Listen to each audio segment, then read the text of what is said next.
আম্মাজান হযরত আয়েশা সিদ্দিকা রাদিয়াল্লাহু তাআলা আনহা একদিন রাসূল সাল্লাল্লাহু আলাইহি সাল্লামকে বললেন, হে আল্লাহর রাসূল, নারীদেরকে কোন জিনিস জান্নাতে নিয়ে যায়?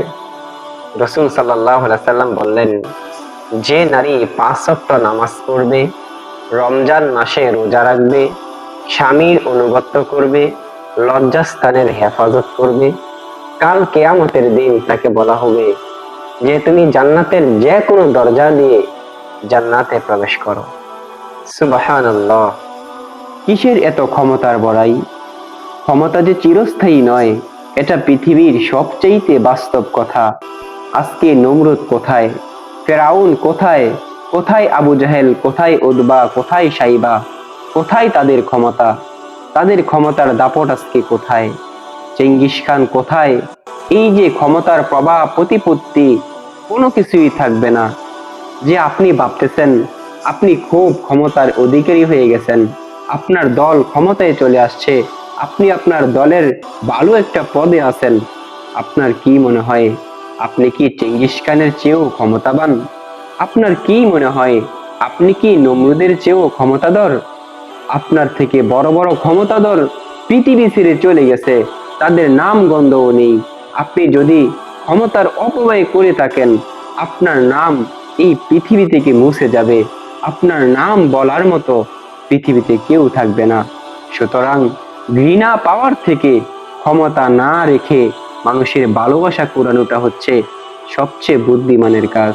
একদিন রাতে আল্লাহর হাবিব সাল্লাল্লাহু আলাইহি সাল্লাম বিছানার মধ্যে একবার ডান কাত একবার বাম কাত হয়ে শুয়ে ছটফট করতে লাগলেন।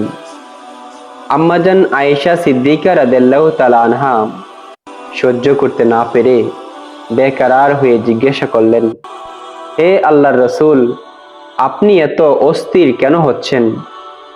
আল্লাহর হাবিব সাল্লাল্লাহু আলাইহি সাল্লাম বললেন, হে আয়েশা, আমার বড় ভোগ লেগেছে। আল্লাহর রাসূল ভোগের তাড়নায় ছটফট করতেছিলেন। আম্মাজান আয়েশা সিদ্দিকা রাদিয়াল্লাহু তাআলা আনহা ক্রন্দনরত অবস্থায় বললেন, আপনি তো আল্লাহ তাআলার কাছে দোয়া করতে পারেন। আপনি দোয়া করলে আল্লাহ তাআলা অগণিত ধন সম্পদ, অগণিত রিজিক আল্লাহ তাআলা আপনাকে দিয়ে দিবেন। আপনি কেন দোয়া করতেছেন না? আল্লাহর হাবিব বললেন, হে আয়েশা, আমার পূর্বপুরুষরা আম্বিয়ায়ে কেরামরা যে পথে গেছে, আমিও সেই পথে যেতে চাই। আমার উম্মতেরা কষ্ট সহ্য করে ইসলামের দাওয়াত দিবে, আমার উম্মতগণ কষ্ট করে দাওয়াত দিবে, সেই কষ্ট কি আমি বুঝবো না? আল্লাহর রাসূল আয়েশাকে এভাবে বুঝালেন, আপনি লিডার কাকে বানাতে চান? আপনি লিডার কোথায় খুঁজতেছেন? নেতা তো আমাদের কাছেই আছে। আমাদের নেতা হলেন রাসূল সাল্লাল্লাহু আলাইহি সাল্লাম। যার আদর্শকে যদি আপনি ধরে রাখতে পারেন, যার মূল নীতিকে যদি আপনি অনুসরণ করতে পারেন, তাহলে আপনার চেয়ে ভাগ্যবান আর কেউ হতে পারে না। এখনো সুযোগ আছে, আল্লাহর রাসূলের আদর্শকে আঁকড়ে ধরেন। কাল কিয়ামতের দিন রাসূল সাল্লাল্লাহু আলাইহি সাল্লামের আদর্শকে আঁকড়ে ধরার কারণে আল্লাহ তাআলা আপনাকে জান্নাতুল ফেরদাউস দিতে পারে।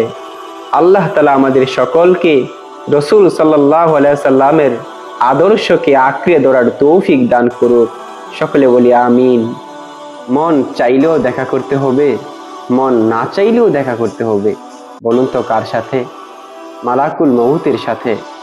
আল্লাহ তাআলা বলেছেন, কুল্লু নাফসিন যায়িকাতুল মাউত, যে এই পৃথিবীতে যার মধ্যে প্রাণ আছে তাকে মৃত্যুর স্বাদ গ্রহণ করতেই হবে। আপনি ভাবতেছেন আমি মালাকুল মউতের সাথে দেখা করব না? না, আপনাকে দেখা করতেই হবে। আপনার সাথে দেখা হয়েই যাবে।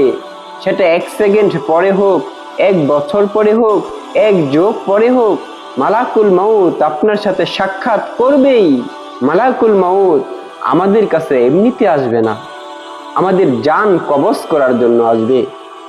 আপনি একটু ভাবুন তো, আপনি যখন খারাপ কাজে লিপ্ত থাকেন, অশ্লীলতায় ডুবে থাকেন, তখন যদি মালাকুল মাউত আপনার জান কবজ করতে আসে, আপনার গলার মধ্যে মালাকুল মাউত যখন পা দিয়ে জানটা বের করবে, তখন যদি আপনি খারাপ কাজে লিপ্ত থাকেন, আপনার কাছ থেকে কি আল্লাহ হিসাব নিবেন নাকি সরাসরি জাহান্নাম দিবেন?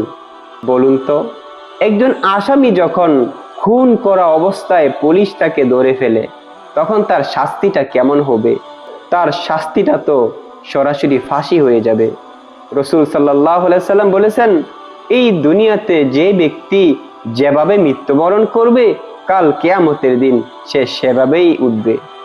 একটু ভাবুন তো, আপনি যে সারাদিন সারা রাত বেহায়াপনা, অশ্লীলতা, জুলুম, নির্যাতনে লিপ্ত থাকেন, আপনার মৃত্যুটা যদি ওই অবস্থায় হয়ে যায়, আপনার স্থানটা কোথায় হবে?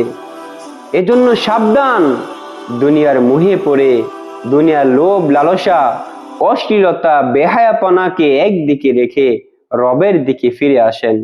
যদি আপনি কবর, মিজান, পুল সিরাতে পার পেতে চান, তাহলে রবের দিকে ফিরে আসুন।